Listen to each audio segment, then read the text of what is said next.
Okay, guys, Eagle Week, Monday night, Christmas night edition, and what an opportunity and a challenge. Probably the best team in football, really well coached, good across the board, really good on offense, defense, special teams. So they're playing well. I know they lost Wentz, but in Foles they've got a very, very capable guy who's won a lot of games in the league, and they're a good football team. So. Got our work cut out for us. Looking forward to the challenge. Questions? Nothing, guys? What do you think?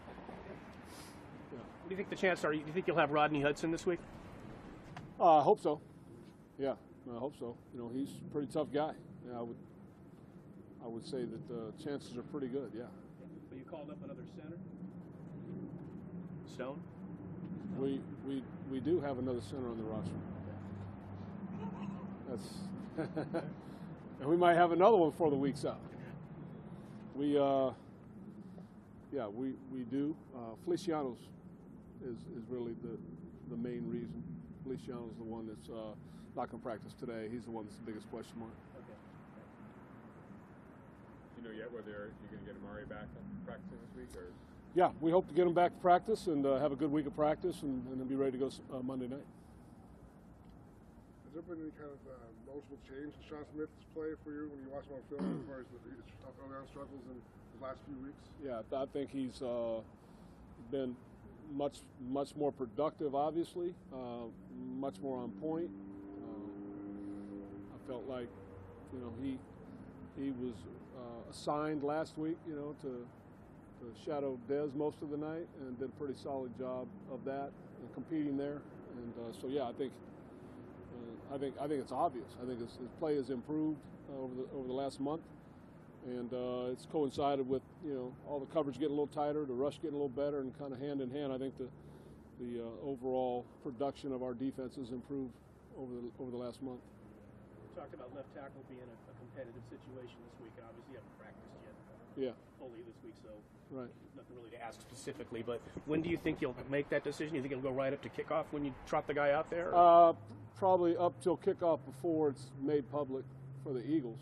Okay. But we're going to work on it internally and just we know who the guys are that are going to play, the combination of guys, and I imagine they'll all play in some capacity or another. So we'll get our preparation throughout the week, and then Mike will help us make that call. In the games where you haven't had Cooper, have you noticed that you're covered differently without his presence there? Well, you're covered differently when Coop isn't demanding roll to him or attention that he normally gets, and not having Coop, you feel the difference because he's such a dynamic, explosive playmaker for us. Back to Sean, I know he followed Dez. He followed Demaryius Thomas as well. Is he being put in maybe matchups that suit his skill set better? Is there anything maybe different that's happened in that regard with him following people more? Or? Yeah, yes. I think that's just part of the way we've approached it. Hag's done a good job of getting those guys on the same page and how we're going to cover certain groups, and they've responded and done a nice job executing that on game day. Coach, you still got a chance to make the playoffs, albeit a small one. Do you feel like that resonates inside the locker room? I mean, are guys sort of grasping to that, or is we're not hanging on to that. We just want to play good football. I mean, we Sunday night wanted to represent ourselves and play good football that the nation would be proud of, that family and friends and people that are tuning in to see, check on their buddies, how they're doing. It was the same thing Monday night. We want to play good football. Just want to play good football, and then you do the best you can each week, and we'll add them up at the end. Been able to get that taste out of your mouth yet, Jack, with everything that happened with the chain and the folded piece of paper? Yeah, Haven't talked to anybody yet. I'm not going back. I'm not going back. I'm not going back, man. I've already said how I feel about it. I'm not going to go back there and risk, showing anger and getting there, and then all of a sudden getting myself fined because I say the wrong thing. So I've already said enough. Have you talked to anybody at the league though about it? Yes. Yeah, there's 3 O-linemen make the Pro Bowl and back. Still, what kind of year have you seen from those guys in terms of the O-line? Maybe as good as they were last year, or maybe trying to get to that point where they were last year? Yeah, I think in the trenches, that's the strength of our football team. I think it's represented in the voting. Khalil Mack has been once again tremendous. All those guys on offense, KO's a dominant player. Rodney, really, really good. And Donald got recognized. I think that's a little bit about the pass blocking. We don't give up a lot of sacks. We maybe haven't run as much as we expect to, but I think it's a good group of guys to represent us. So proud of them. Stats aren't everything. Obviously, they would suggest that Derek is not having the season he had last year. Right. But do you think he's grown as a quarterback? I think he's grown. Yeah, There's no question he's growing. Yeah, no, the experience he's getting, he's definitely growing. Even the very best, even the very elite quarterbacks of all time, weren't perfect every year. Derek's a good football player, and we're going to win a lot of games together here. You mentioned the Wentz-Foles situation, but what jumps out to you about this offense and how they've been able to put up so many points week in and week out? They've been very explosive. Doug's done a great job going in there. They have over 30 points a game. I think they're in the positive turnover ratio. Like +9, +10, right in that area, which is what you want to be. It helps you be explosive like that. But they've got a good football team. They're good in all three phases. Good. All right. Thanks, guys.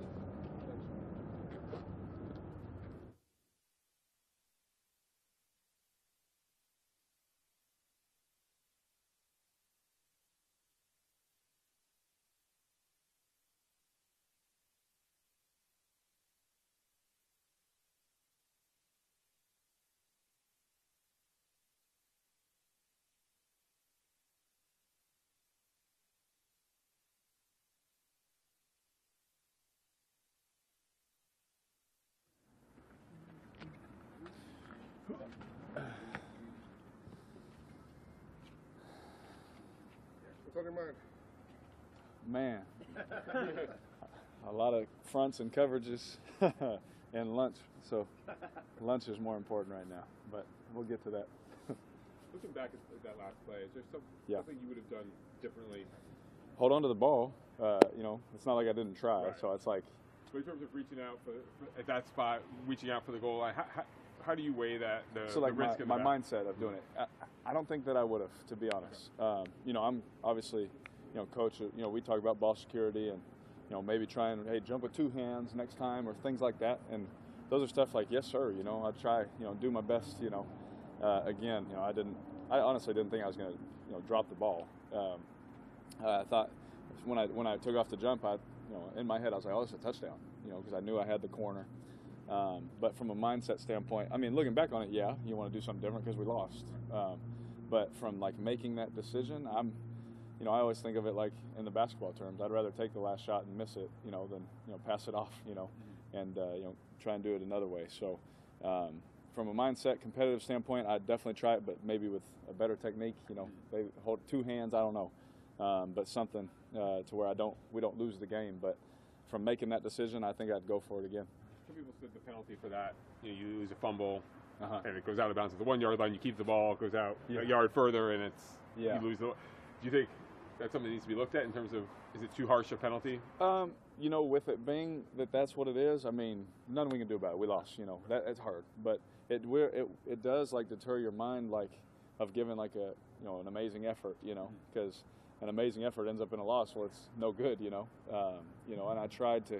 I always try and give my best effort. So when I was there and I was in the moment, I saw the pylon, I saw a win for our team, and I just tried to go for it. So the fact that it went out and then they get the ball, it's like, dang, really, it's one of those things. But it'd be one of those things that I'd definitely look at. I don't know if defensive coaches would like it too much, but it's definitely something that could be looked at. I think there's a lot of things that they want to look at, and we're always trying to make the game better. But it would definitely take away from some guys trying to make an effort for those kind of situations.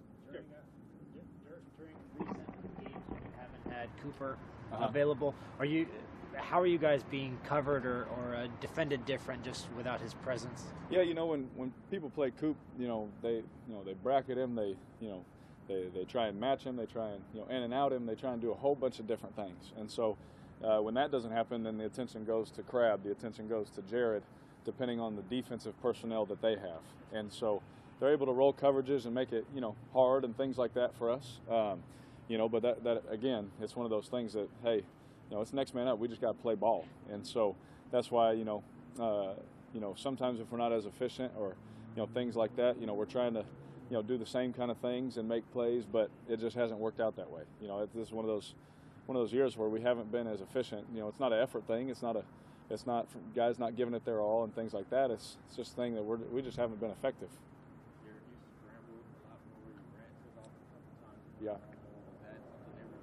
Saw the legs were needed. Yeah, so they're a team that they run a lot of games up front. I mean, they'll bring it in to the whole other side, and it leaves a lot of windows and lanes for the quarterback. Some teams you play are straight rush, and they're just waiting for you to run. And games like that, even though it is man coverage, you can't really take off. It's because they're just waiting to grab you. But this was a game where they had a lot of guys just, if they run into each other, there's a whole side of the field, like on the long one, they were at a big game, and, I was able to step up and go out. I mean, you saw how big the hole was, it's not always like that, but I knew going into it that there'd be opportunities like that, and if my read wasn't there and I knew, the coverage behind it, depending on what kind of routes we were running, that those would definitely be opportunities. You've seen quarterbacks, right? Is there, when you're outside of the pocket and you're running and you're doing all of it, do you feel like, I guess more of your ability is being used instead of just? Oh yeah, absolutely. I can. We've all talked about this. I think we talked about it last year. The fine line of, do you stake in there for the third option, the fourth option, or do you take off? It's a fine line, and I definitely feel comfortable doing it. I think we had like 3, if I'm not mistaken, 3 or 4 first downs running. And so it's something that I feel comfortable with. I definitely. It's something I'm not going to do, all the time, but to be able to have that and to make it, just another mental checkpoint for me, versus certain coverages and looks, to know that, hey, I can go do that. It's something that I can definitely grow in, but it's something, again, I'll never be a guy that, I'm going to this game, I'm running, 5, 7, 8 times, it won't ever be like that. It just has to be, the situation and the play. Do you feel you're a better quarterback this year than you were last year? You know what? You'd have to ask my coaches on my grades. Coach Downing and Jake, they grade me pretty tough, and my grades have been, where we want them to be. But we want them to be better. Obviously, that's every year. But I definitely have put, I probably worked, if anything, harder this year because I learned so much from last year. Every year, I find things where I can go harder into them or things like that. We just haven't executed at a high level, as a team, to be honest. So. Do I feel like I'm a better player today than I was a year ago last year? Absolutely. I definitely do. But there's definitely decisions and things that can be made that will be better for our team. Did the adversity and all the difficulties you've gone through this year, is that going to make you a better player down the road? Absolutely. Yeah. I'm glad you said that because I've been thinking about that a long time. I don't know if you've been reading my text or tapped into my phone, but, I really think so. Absolutely. I think it was my rookie year. We were sitting there in Seattle. I think we were 0-9 or 0-10 at that point. And somebody asked me, I think they were from Seattle actually, and they said, "Is this season ruining you?" And I said, "Not if I know who I am, And it's one of those things that I use everything that I go through and things to be better. I use it all to just feel the fire, grow, and learn from. There's been things that I've gone through this year that I have never been through. And I'm learning how to deal with those things and do them, not just deal with them, but execute them at a high level. And so I absolutely 100% believe going forward, again, this time next year standing here, I'll feel like, man, because I trust my work ethic, that, man, I'm a better player this year because of what I went through, not only on the field, but off the field as well. What I've dealt with, I think that going forward, I'll definitely be a better player. People, when somebody signs a big contract, people watch them real close to see if they change, right. If they're, if the way that they handle themselves changes. Yes. You just got voted by your teammates as the Ed Block Courage Award. That says a lot, doesn't it? I mean, that your teammates in a year like this, that's been a difficult year, a year when you got paid, that they voted you, that award. Yes, just without even just speaking on how much that award meant to me, just the fact that your teammates vote for it. That it really touched my heart. just being candid. It really, showed me that obviously I know there's things I could do better, but it showed me that my teammates still see me, for who I am. They still see me grinding through adverse times and those kind of things. And I gave you guys free permission to go ahead and kick me right in the funny business if I changed as a person after that. And because we signed a contract and all those things, it didn't change me. If anything, it made me, learn things throughout the course of time and want to be better. But it definitely didn't change how I work. It definitely didn't change the effort I give. But for my teammates to vote for something, that's like whenever you're able to be a captain, everyone's like, well, of course the quarterback. That's something the teammates vote on. I don't know how every team does it. That's something our team votes on. So every time you can just be a captain or the teammates vote for something, that means the world. Even opposing players, when they are opposing coaches, when they're voting on something, that means a lot because those are the ones you're going head to head against mentally, physically, all those things. I know it's not that long of a time, but how do you quantify just the loss of Donald and how that might affect the O-line these last couple games? You guys know I love Donald, obviously. He doesn't get me hit very often, and for that, we're really close. I think I'm closer to Donald than Dave is with his offensive line. But I think that having a guy like Donald who really cares about you, if you get even a finger touched on you, he feels sick. And I'm just describing his personality. And so when you lose a guy like that, it hurts. And again, we've talked about this with other positions. You lose a starter or you lose a coach to the business or something like that, it always hurts. And it's next man up and you got to keep going. But losing Donald, no one felt good about it. I can tell you that.